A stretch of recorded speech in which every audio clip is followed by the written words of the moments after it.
This is the Football Radio Show Sunday Six Pack. Hello and welcome to the Sunday Six Pack, where we crack open 6 of the tastiest stories in the NFL. It's just a 4-pack this week, though. Cheers. Cheers. Tastes good. Mine's bitter. Oh, well, we'll get to the Ice Bowl soon enough, and we'll also get to the Broncos and the Colts, but we'll start this thing off with Saturday. Number 4. Where it was the Baltimore Ravens at the New England Patriots. This was the game we anticipated, back and forth battle. This one's won by the Patriots, 35-31. Yeah, the Ravens jumped out to a huge 14-point lead. The Patriots came back, and then in the second half, the Ravens got another 14-point lead. Hoodie put it all on Tom Brady's shoulder, man. He didn't hand off once in the second half, and this guy was precision, dude. Almost 76%, 2 touchdowns in the second half, man. And that was vintage Tom Brady, man. Just a brilliant performance by him in the second half. Yeah, and Flacco, the Ravens had plenty of opportunities in this thing to put it away, and Flacco was playing pretty well, nearly 300 yards, but a couple of picks really cost the Ravens. Yeah, and a bad decision on the last one. It was 2nd and 5 from the Patriots 36. Yeah. And he airs that thing out, man. Safety comes over and just picks it. They had one last gasp on a Hail Mary, but really ruined a good opportunity there with time left, and Patriots advance. Yes, and with that, the Patriots do have their 4th appearance in an AFC Championship game. They'll be hosting the Colts, and that will be a good game. Still looking for Doomerville and Suggs somewhere. They were not. Hey, baby. Yeah, exactly. Number 3. All right, on to Saturday night. It was the Carolina Panthers at the Seattle Seahawks. Seahawks win 31-17, baby. In Russ, we trust, man. Man, another brilliant performance from Russell Wilson. This guy, so poised, such a great decision maker.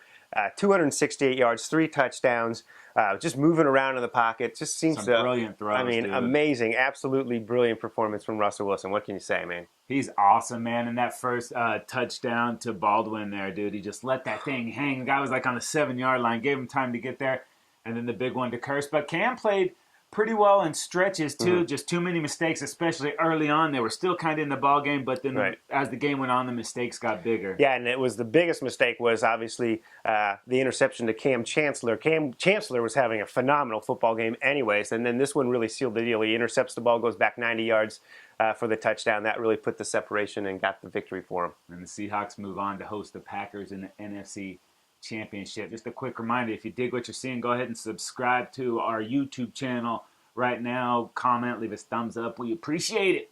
Number 2. Up next is the Dallas Cowboys at the Green Bay Packers. Dude, this was a back-and-forth football game, as close as it gets, but this one's won ultimately by the Packers, 26-21. Yeah, and it's frustrating because the Cowboys played well enough in this game to actually win.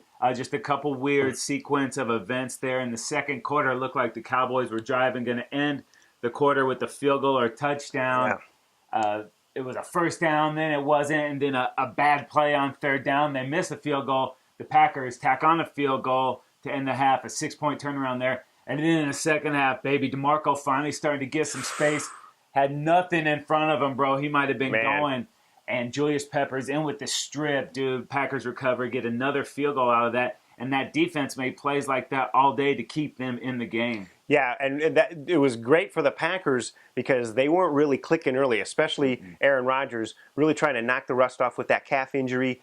During that time, though, Eddie Lacy was popping off some really big runs and keeping them right there within striking distance. And then ultimately, Aaron Rodgers did heat up. He finished the game, I believe, 10 for 10 towards the end. Obviously, really enormous finish for the Packers, and that was pivotal in them getting this big win. Yeah, and it wouldn't be the Cowboys without a little controversy. That's 4th and 2 late in the game. Romo airs it out to Dez.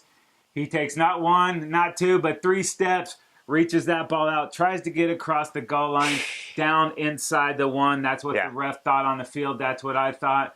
But then McCarthy challenges. They go to the BFF of the Cowboys. Last week, this guy loved us from New York. It's on our party bus. You know, the conspiracy. This week, not so much. They overturn the call, and the Packers hold on, And the Cowboys had opportunities to put the pack away early. Couldn't do it. The Packers made the plays late in this game. So if you leave it to some controversy on one play, it's not always going to go your way. Yeah, it was definitely a gray area there. Definitely a debatable call. No question about that. But it goes the Packers' way, and that is why they will be heading to Seattle to play the Seahawks in the NFC Championship game. Not happy about it. Not happy about it. Number 1.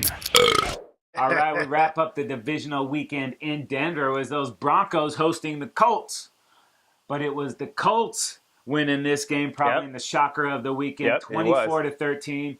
We knew Andrew Luck was going to be awesome, but that Colts defense was great today. Yeah, start with Luck, though, man. The guy really did a great job in the pocket. He got the ball out of his hands, dumped it off when he needed to. He did overcome a couple of interceptions here along the way, but for the most part, played very well in the pocket and moving around a bit. And then, obviously, you look at the Broncos defensively, just really not able to stop the in the third quarter when it was a one-score game. It's like an 8-minute drive. That was epic, dude. Where Andrew Luck, it ends up only being a field goal, but it gives them the 2-score lead that really gave them the separation that they need, and it killed a ton of clock. And then on the other side of that, dude, they really limited what the Broncos did on offense. And I don't know if it was scheme or we're actually, what it felt like was like we're seeing the physical tools of Peyton Manning finally break down, dude. Yeah. He couldn't really take any chances. Yeah, and it was really the Colts had the bubble screen dialed up. They were really attacking the bubble screen. They did a pretty good job containing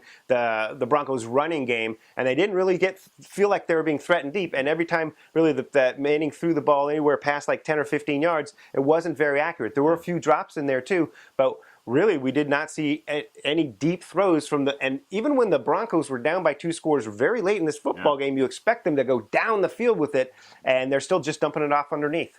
Yeah, only 13 points out of that high-powered Broncos offense, man, and another postseason one and done for Peyton. Brutal, man. Brutal. Questions moving forward for the Broncos, but the only question moving forward for the Colts is can they beat those Patriots in the AFC Championship next week? And if you want more in-depth analysis on both conference championship games, check out the game plan. That's at footballradioshow.com. Yeah, while you're there, check out 3 and Out and the Trend Zone as well. That is going to do it for this episode of the Sunday Six Pack. He's Casey, I'm Dave, footballradioshow.com. We're out of here. Cheers.